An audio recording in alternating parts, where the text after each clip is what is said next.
코로나 백신 여권만 있으면 비행기 탈 수 있는 거야? 그래서 그거 언제, 어디서 구할 수 있는 건데 도대체 해외여행 언제 갈 수 있는 거냐고요?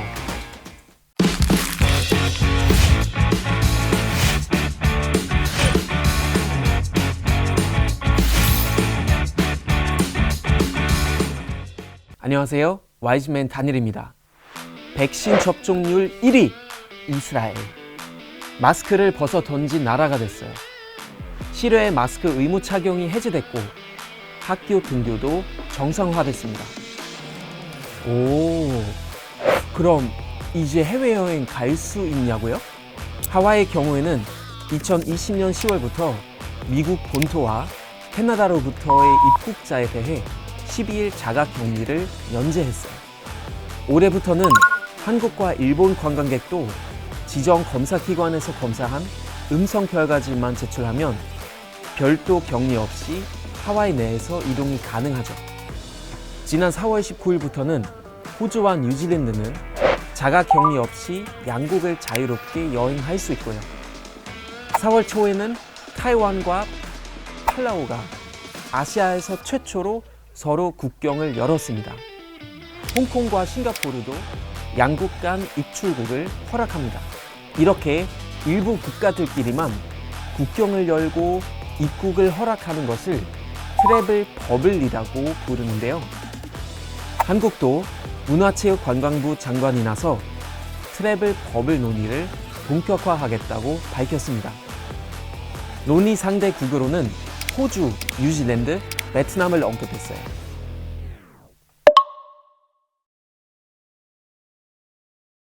아니 근데 이렇게 특정 국가만 말고 옛날처럼 자유로운 여행은 언제부터 가능하냐고요? 그래서 나온 게 일명 백신 여권. 코로나19 백신 접종을 증명하는 국제 통용 증명서를 말해요. 식당이나 각종 관광지 시설 출입은 물론이고 국가 간 입출국을 자유롭게 하겠다는 취지로 추진하고 있습니다. 지난 1월 아이슬란드가 세계 최초로 백신 접종 증명서를 발급했고요. 이후 이스라엘과 중국이 뒤를 따랐습니다. 영국과 유럽연합 그리고 미국도 참여하고 있어요. 앞서 말한 이스라엘, 백신을 접촉한 이들에게 QR코드나 실물 증명서를 발급합니다. 호텔이나 영화관, 체육시설 등에 출입할 때나 해외여행 때 제시하도록 했죠. 미국에서는 현재 백신을 맞은 사람들에게 손바닥만한 종이카드를 발급합니다. 인적사항과 접종 날짜가 기재된 코로나19 백신 접종 카드죠. 훼손될 우려 때문에 백신 접종을 한 미국인들 사이에서는 이 접종 카드를 코팅하는 게 유행이라고 해요. 백신 여권은 애플리케이션으로 개발되니 휴대전화에 보관할 수 있고 확인하는 입장에서도 신속히 확인할 수 있는 장점이 있어요. 그러나 미국에서 백신 접종이 찬반 이슈가 된 이후 플로리다주와 텍사스주는 주 정부가 백신 여권을 발급할 수 없도록 행정명령을 내렸습니다. 뉴욕주가 미국에서 유일하게 백신 여권을 도입했죠. 국가뿐 아니라 기업도 백신 여권에 투자하고 있어요.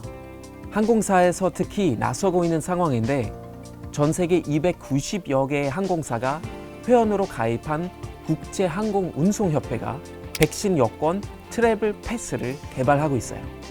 저마다 다른 나라 국민들이 각기 다른 서류와 문서를 꺼내지 않고 여행을 더 쉽게 하도록 개발한 여권이죠. 에티하드 항공, 에미레이트 항공, 싱가포르 항공에서 사용하고 있습니다.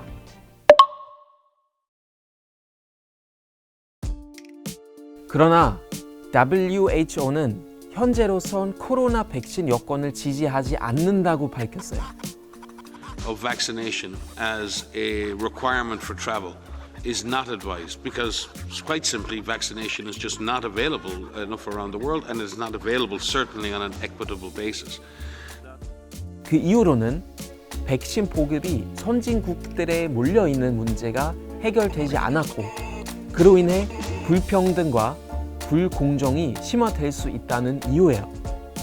아직 백신 접종을 시작하지 못한 나라도 많을 뿐더러 실제로 화이자, 모더나, 아스트라제네카 등 국가별로 허락한 백신이 동일하지 않는다는 점도 남은 해결 과제이죠. 실제로 EU에서 준비한 백신 여권, 디지털 그린 패스는 화이자, 모더나, 아스트라제네카만 코로나 백신으로 인정합니다. 세르비아나 헝가리처럼 중국산, 러시아산 백신을 쓰는 나라는 EU 백신 여권을 받을 수 없죠. 이렇게 되면 좋은 백신 여권, 나쁜 백신 여권으로 나뉘어질 수 있는 셈. 이는 단순히 해외여행에만 국한되는 게 아니라 백신 자체가 신계층 사회를 만들 위험이 크다고 전문가들은 보고 있어요. 영국 국무회의에서는 백신 여권이 고용 조건으로 활용됐을 때 비접종자의 일자리 소외 현상이 이뤄질 수 있다는 논의가 나왔는데요. 백신 접종률이 낮은 이주민, 소수민족, 경제적 취약계층이 고용 차별 피해를 받을 가능성이 농후하다는 거죠. 코로나19 백신이 법정 의무 백신이 아닌 데다가 전 세계 인구 모두가 접종받을 수 없는 현실도 있고요.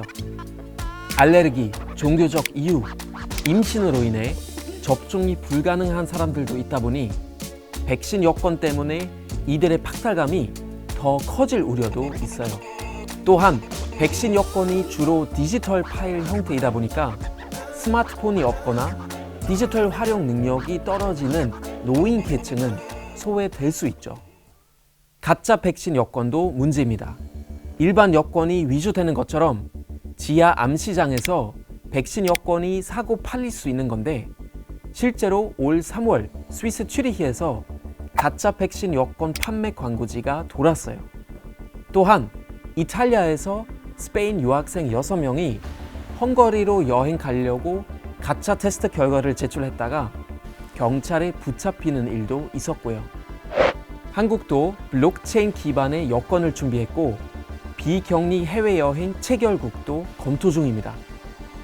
여행업계도 영업을 재개하고 있고요. 그러나 전문가들은 예방접종이 만능 해결책이 아니라고 말합니다.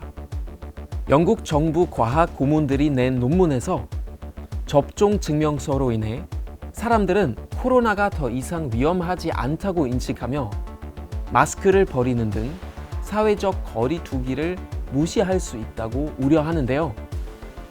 실제로 터키는 백신 접종 한 달 만에 다시 주말 전면 봉쇄 조치를 재도입하고 규제를 강화했지만 확진자 급증 상황은 쉬이 나아지지 않고 있죠.